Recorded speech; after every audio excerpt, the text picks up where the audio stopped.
A Jacob amé y a Esaú aborrecí. ¿Qué quiere decir este versículo? ¿Será que Dios aborrece a ciertos seres humanos? Vamos a hablar un poquito sobre ese tema en este video.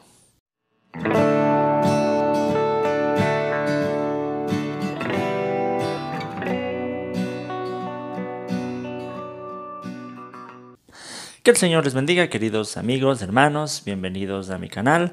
Mi nombre es Hugo Vázquez y continuamos con una lección más de este estudio de la epístola a los romanos, que hemos llamado Romanos verso por verso, porque estamos recorriendo versículo tras versículo esta epístola. Recuerden que eso está basado en un librito que se llama precisamente Romanos verso por verso, que lo pueden encontrar en mi página web y también en la plataforma de Amazon. Pero en esta ocasión hemos llegado a un capítulo muy importante de la epístola de Romanos, que es el capítulo número 9, específicamente el pasaje que está desde el versículo 6 hasta el versículo 18. Es un capítulo que ha causado a veces controversia en los intérpretes bíblicos, pero vamos a analizar versículo por versículo lo que este pasaje nos enseña. Romanos capítulo 9. Los versículos desde el 6 hasta el 18 dice: Ahora bien, no digamos que la palabra de Dios ha fracasado. Lo que sucede es que no todos los que descienden de Israel son Israel. Tampoco por ser descendientes de Abraham son todos hijos suyos. Al contrario, tu descendencia se establecerá por medio de Isaac. En otras palabras, los hijos de Dios no son los descendientes naturales, más bien se considera descendencia de Abraham a los hijos de la promesa. Y la promesa es esta: dentro de un año vendré y para entonces Sara tendrá un hijo. No solo eso, también sucedió que los hijos de Rebeca tuvieron un mismo padre, que fue nuestro antepasado Isaac. Sin embargo, antes de que los mellizos nacieran o hicieran algo bueno o malo, para confirmar el propósito de la elección divina, no en base a las obras, sino al llamado de Dios, se le dijo a ella: el mayor servirá al menor. Y así está escrito: amé a Jacob, pero aborrecí a Esaú. ¿Qué concluiremos? ¿Acaso es Dios injusto? De ninguna manera. Es un hecho que a Moisés le dice: tendré clemencia de quien yo quiera tenerla y seré compasivo con quien yo quiera hacerlo. Por lo tanto, la elección no depende del deseo ni del esfuerzo humano, sino de la misericordia de Dios. Porque la Escritura le dice a Faraón: te he levantado precisamente para mostrar en ti mi poder y para que mi nombre sea proclamado por toda la tierra. Así que Dios tiene misericordia de quien Él quiere tenerla y endurece el corazón a quien Él quiere endurecer. Bien, como dijimos, este es un pasaje bastante controversial, así que vamos a ir poco a poco analizando lo que quiere decir. Empieza Pablo diciendo: ahora bien, no digamos que la palabra de Dios ha fracasado. Lo que sucede es que no todos los que descienden de Israel son Israel.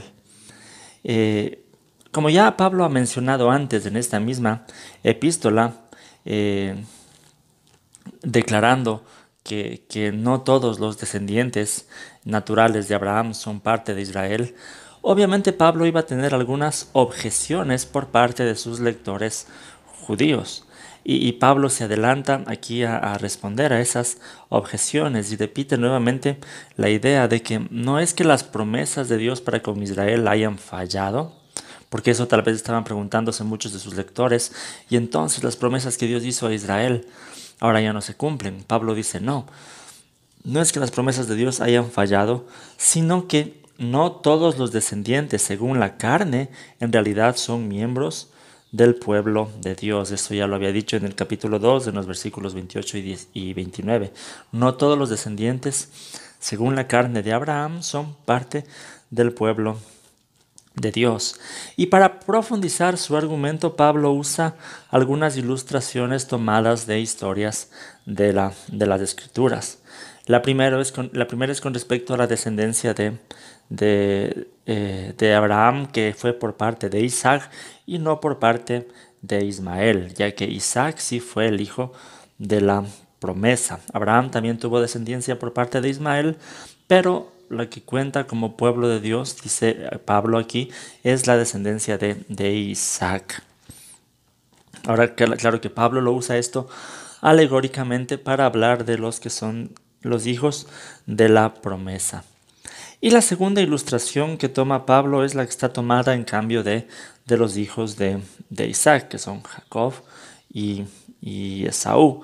Aquí Pablo hace un argumento muy sólido en cuanto a la soberanía divina, en cuanto a la soberanía de Dios, específicamente con una elección, ya que Pablo dice que Dios aquí elige a Jacob independientemente de las obras, buenas o malas, que hayan hecho Jacob o Esaú. Independientemente de sus obras, Dios es soberano en elegir a Jacob para su plan. Ahora, debemos mencionar aquí, entonces, en este versículo, que muchas veces se usa este texto para defender una doctrina de una predestinación individual, que Dios predestina a algunas personas para la vida eterna y a otras personas para el infierno. Tenemos que dejar claro que de acuerdo en el contexto de este pasaje, Pablo no está hablando de predestinación de personas individualmente. Vimos que el argumento comenzó dando respuesta acerca de la elección de Israel. Eso es lo que está tratando Pablo en estos capítulos, acerca de la elección de Israel. Y para dejar claro esto, Pablo lo profundiza más adelante, porque después dice: y así está escrito, amé a Jacob, pero aborrecí a Esaú. Esta es una cita del libro de Malaquías, en el capítulo 1, en el versículo 3. Algunas personas dirán que este texto declara enfáticamente la elección incondicional de Dios, como ya comentamos, porque más adelante, en el verso 15, también refiriéndose a Moisés y Faraón, Pablo dice: Dios tiene misericordia de quien quiere tener misericordia y endurece el corazón de quien quiere endurecer.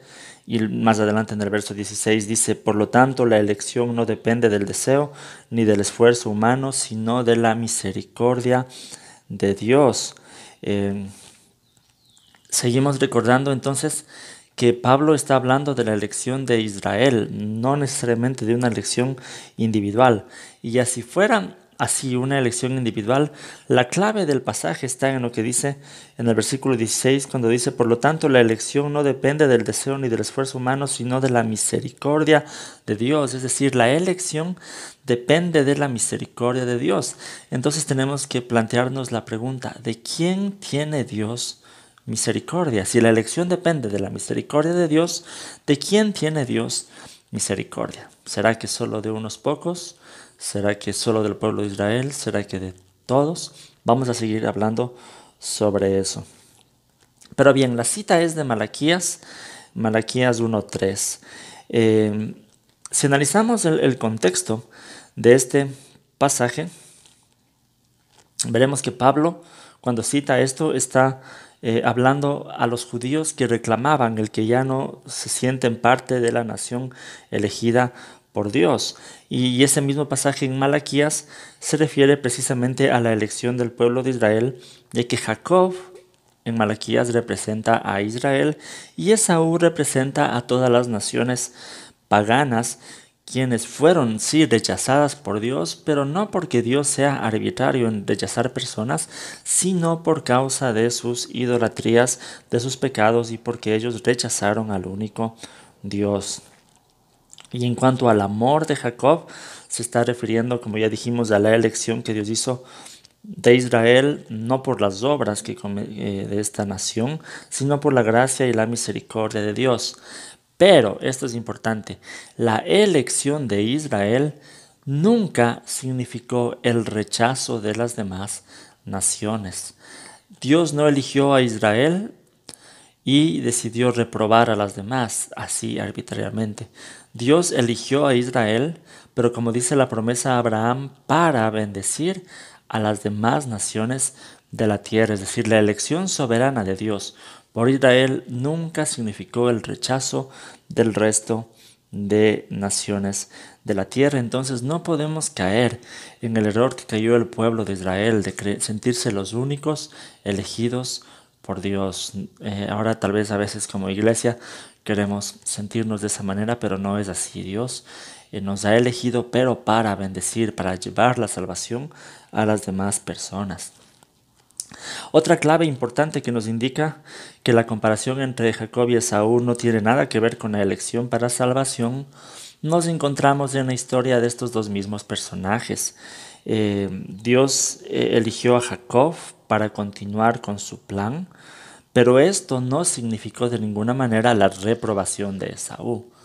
No quiere decir que Dios eligió a Jacob para salvación y dejó a Esaú para condenación. La historia no nos muestra eso, más bien la historia nos muestra que después los dos hermanos se reconciliaron y hicieron las paces. Entonces no podemos decir por la historia que Esaú haya sido elegido para condenación. Entonces esa es otra muestra de que el pasaje no se refiere a una predestinación para salvación, sino más bien a la elección de Jacob para seguir con el propósito de Dios.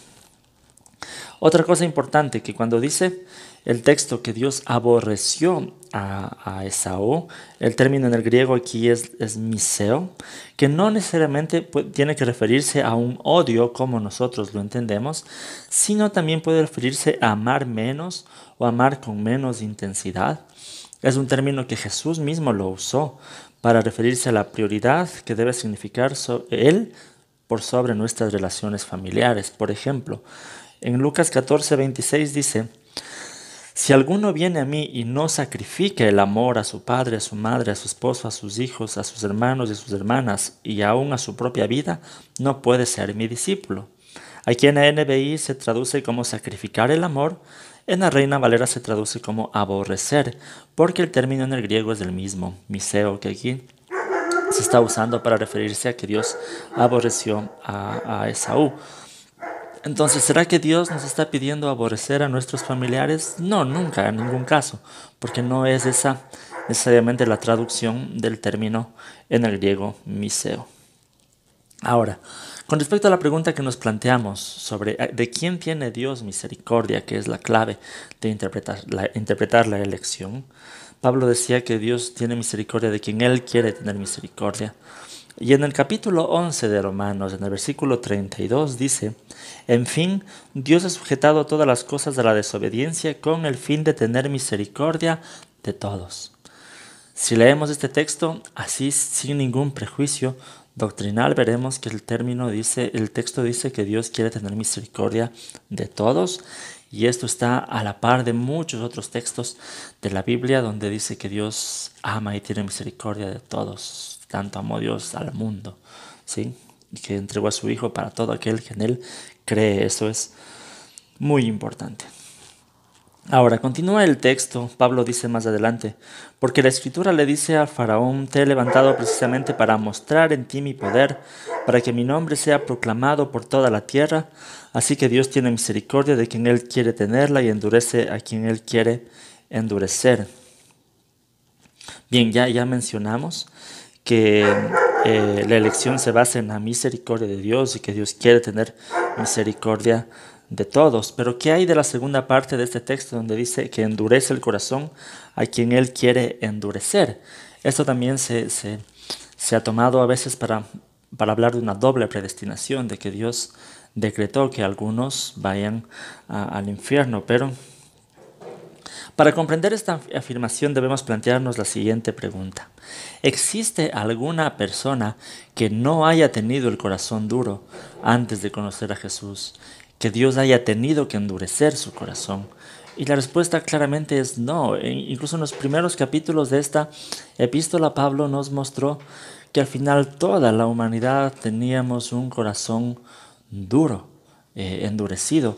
Entonces no había necesidad de que Dios, o no hay necesidad de que Dios endurezca a alguien para que lo desobedezca. A los seres humanos, por nosotros mismos ya tenemos un corazón duro, ya somos culpables delante de Dios. Entonces, cuando la historia dice que Dios endureció el corazón de Faraón, se está refiriendo simplemente a que Dios le dejó en la dureza de su corazón. Dios no hizo nada por refrenar la maldad de Faraón. Muchas veces el endurecer nuestro corazón es simplemente dejarnos a nosotros en las consecuencias, pero de nuestro propio pecado. Más o menos como lo dijo Pablo en Romanos 1, en el versículo 24, cuando dice, por eso Dios los entregó a los malos deseos de sus corazones, que conducen a la impureza sexual, de modo que degradaron sus cuerpos los unos con los otros. O en el versículo 28 del capítulo 1 dice, además, como estimaron que no valía la pena tomar en cuenta el conocimiento de Dios, Él a su vez los entregó a la depravación mental para que hicieran lo que no debían hacer. Ese entregar de Dios a las consecuencias del pecado o ese endurecer el corazón es más como una forma de justicia, una forma legal en la que Dios abandona al pecador en las consecuencias de su pecado, pero no porque Dios haya ocasionado ese pecado. En la historia mismo de Faraón vemos que a la final fue Faraón mismo quien endureció su corazón y fue Dios quien lo dejó en las consecuencias de la dureza de su corazón. Eso sobre este texto. Entonces, bien, hasta aquí vamos a dejarlo. Sobre este pasaje pienso que hay mucho en qué meditar. Tal vez tienen muchas dudas, preguntas, comentarios sobre lo que hemos mencionado. Yo sé que hay algunos puntos de vista que a veces no están tan de acuerdo sobre estos temas. Quería comentar que comencé también una serie de videos en el canal sobre el tema del arminianismo y el calvinismo que precisamente aquí se van a chocar un poco en la interpretación de estos textos. Pero déjenme sus comentarios, qué es lo que piensan. Apoyen este canal, compartan estos videos. Recuerden que tenemos una cuenta en Patreon donde pueden patrocinar, en PayPal. Adquieran los libros que están disponibles en mi página web. Todos los enlaces están en la descripción del video. Síganme en las redes sociales como CiberSaulo, la cuenta del Instagram, tanto mi cuenta personal como la cuenta del ministerio, que es Todoteos. Recuerden que en la página web todoteos.com, la primera vez que se registran pueden recibir un librito completamente gratis. Entonces sigan también la página web, hay algunos artículos interesantes que les puede gustar. Eso, les voy a dejar unas 2 sugerencias de videos que les puede interesar. Les voy a dejar aquí un enlace para que se suscriban al canal. Si le dan clic aquí, se suscriben a este canal para estar pendientes de los videos. Y un enlace también para la página web para que visiten todoteos.com. Gracias, que el Señor les bendiga.